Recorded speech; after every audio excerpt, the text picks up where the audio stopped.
পাঁচটি সময় আপনার শিশুকে কখনো বকাঝকা করবেন না। এই 5 সময়ে আপনার শিশুকে বকাঝকা করলে সে মারাত্মক ক্ষতিগ্রস্ত হতে পারে। চলুন দেখে নেওয়া যাক সে 5টি সময় কি কি। 1 নম্বর, খাওয়ার সময়। খাওয়ার সময় আপনার শিশুকে বকাঝকা করলে তার মস্তিষ্কে স্ট্রেস হরমোন কর্টিসল রিলিজ হয়, যা তার খাবারের প্রতি অনীহা, খাবারের প্রতি বিরক্তি বা ফুড অ্যাংজাইটি ক্রিয়েট করতে পারে। অনেক সময় শিশুরা খাবারকে শাস্তির সঙ্গে কোরিলেট করে ফেলে, তাই শিশুকে কখনোই খাওয়ার সময় বকাঝকা করবেন না। 2 নম্বর, শিশু যখন পড়ছে। আপনার শিশু যখন লেখাপড়া করে তখন তার মস্তিষ্ক কগনিটিভ লোড নিতে থাকে, আর সেই সময় আপনি যদি তাকে বকাঝকা করেন তাহলে তার মস্তিষ্ক ওভারলোড হয়ে যায়। এই সময় বকাঝকার ফলে সে পড়াশোনার প্রতি আগ্রহ হারিয়ে ফেলে।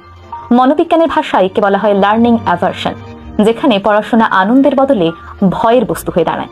এই কারণে আমরা দেখতে পাই বাংলাদেশের অধিকাংশ শিক্ষার্থীরাই পড়াশোনাকে আনন্দের বদলে ভয়ের হিসেবে চিন্তা করে, কারণ ছোটবেলা থেকেই পড়তে বসলেই বকাঝকা শোনেনি এমন মানুষ খুব কমই পাওয়া যায়। তাই আপনি যদি চান আপনার শিশু পড়াশোনাকে আনন্দের হিসেবে দেখবে, তাহলে পড়ার সময় বকাঝকা নয়, বরং ভালোবাসা দিয়ে তাকে বুঝিয়ে বলুন। 3 নম্বর, ঘুমের আগে। ঘুমের আগে নেতিবাচক কথা বললে শিশুর সাবকনশিয়াস মাইন্ডে সেই কথাগুলো গেঁথে যায়, আর ঘুমের সময় আমাদের মস্তিষ্ক স্মৃতি সংরক্ষণ করে।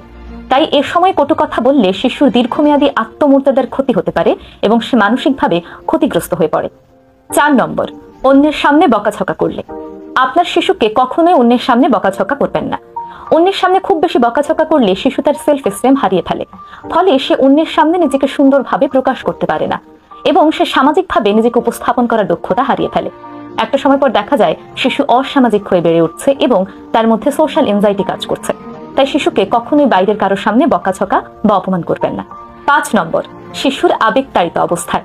শিশু কাঁদছে বা রেগে আছে এমন সময় শিশুকে বকাঝকা করবেন না, কারণ এই সময় শিশুর আবেগ নিয়ন্ত্রণ যে কেন্দ্রটি আছে মস্তিষ্কের, তা অধিক সক্রিয় থাকে, আর মস্তিষ্কের যুক্তি এবং শেখার অংশটি তুলনামূলক নিষ্ক্রিয় থাকে। ফলে এই অবস্থায় আপনি যদি শিশুকে অনেক বেশি বকাঝকা করেন, সে কখনোই যুক্তি দিয়ে বোঝার চেষ্টা করবে না, বরং তার মধ্যে একটি প্রতিরোধ সৃষ্টি হবে এবং তার মস্তিষ্কে একটি ফাইটিং মোড সৃষ্টি হয়ে যাবে। সে তো আপনার কথা মানবেই না, বরং মনে মনে আপনার এবং তার একটি দূরত্ব সে সৃষ্টি করে ফেলবে। তাই এই 5 অবস্থায় কখনোই আপনার শিশুকে বকাঝকা করবেন না। এই 5 অবস্থা যদি আপনি প্রতিনিয়ত বকাঝকা করতে থাকেন, তাহলে তার একটি চাইল্ডহুড ট্রমা সৃষ্টি হয়। তাই আপনার শিশুর সুন্দর এবং ভালো ভবিষ্যতের জন্য এই 5টি অবস্থায় তাকে বকাঝকা করা থেকে বিরত থাকুন।